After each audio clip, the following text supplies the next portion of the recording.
Fear of job loss is rarely just about work. It can look like checking your email too often. It can look like tension in the chest before Monday even starts. It can look like trying to stay productive while part of you is quietly bracing for impact. And what makes it so heavy is that work is rarely just work. For many people, a job becomes structure. It becomes identity. It becomes proof that you are still moving, still useful, still safe. So when that structure feels threatened, the nervous system does not always respond like this is a professional issue. Sometimes it responds like survival is being questioned. And that is where I want to begin today. Because if you have been feeling fear around your job, your income, your position, or your future, I do not want to reduce that experience to positive thinking. I want to tell the truth. The body can interpret uncertainty at work as danger. And when that happens, clarity gets harder to access. A possible job loss can activate more than financial concern. It can activate the fear of being left behind, the fear of not being chosen, the fear of no longer mattering, the fear of being seen differently by the people around you, the fear of having to rebuild when you are already tired. This is why people can become hyper-alert during seasons of instability at work. They read messages differently. They analyze tone more closely. They start forecasting worst-case outcomes. Sleep changes. Patience gets thinner.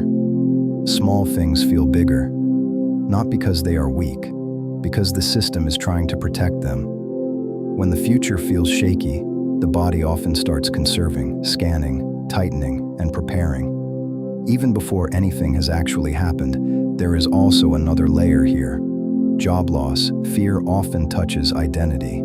If a role has become part of how you measure your worth, then the threat is not only what happens to my money, it becomes, who am I if this falls apart? Will I still be respected? Will I still feel competent? Will I still know where I belong? That is a very human place to go. But it is also why fear can become overwhelming. Because now the nervous system is not just protecting income, it is protecting image, rhythm, belonging, and self-concept all at once. And when all of that gets bundled together, even one uncertain conversation can feel enormous. So what do you do with that? First, you do not shame yourself for feeling activated. Activation is information. It is not failure. Second, you separate event from identity. A role can change without your value disappearing. An unstable season can be real without becoming a verdict on who you are. Third, regulate before you interpret. Not because regulation removes the problem, because regulation gives you access to the part of you that can respond instead of spiral. That may mean stepping away from the screen for 2 minutes. That may mean exhaling longer than you inhale. That may mean naming what is actually true right now instead of living inside projected catastrophe. Right now, maybe the truth is, nothing has happened yet. Or, something difficult may happen, but I do not need to collapse before it arrives. Or, I can prepare without abandoning myself. That shift matters. Fear always tries to rush the conclusion. It says, fix it now, predict it now, control it now, be certain now. But presence works differently. Presence says, feel what is happening, stay with the body, reduce the internal panic, then choose your next step.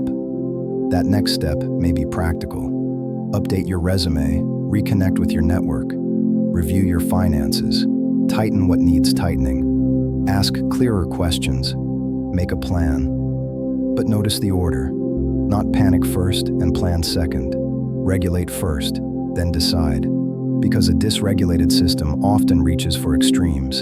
It catastrophizes, it freezes, it people-pleases, it overworks, it collapses, it mistakes urgency for wisdom. A more settled system still sees reality. It just sees it without turning every possibility into doom. If fear of job loss has been living in your body lately, I want to leave you with this. Your fear makes sense. But your fear is not the only voice you have. The body may be bracing, the mind may be racing, the future may feel uncertain. And still, you can return to the present. Still, you can create a little space inside the reaction. Still, You can respond from steadiness instead of from collapse. Sometimes security is not immediate certainty. Sometimes security begins with becoming less abandoned by yourself in the middle of uncertainty. That is where clarity starts, and that is where your next step becomes cleaner. If this episode helped you feel more grounded, stay with the work. Keep training your nervous system to remain present under pressure. That is how fear loses some of its power, and that is how you begin to move through uncertain seasons with more strength than panic would ever give you.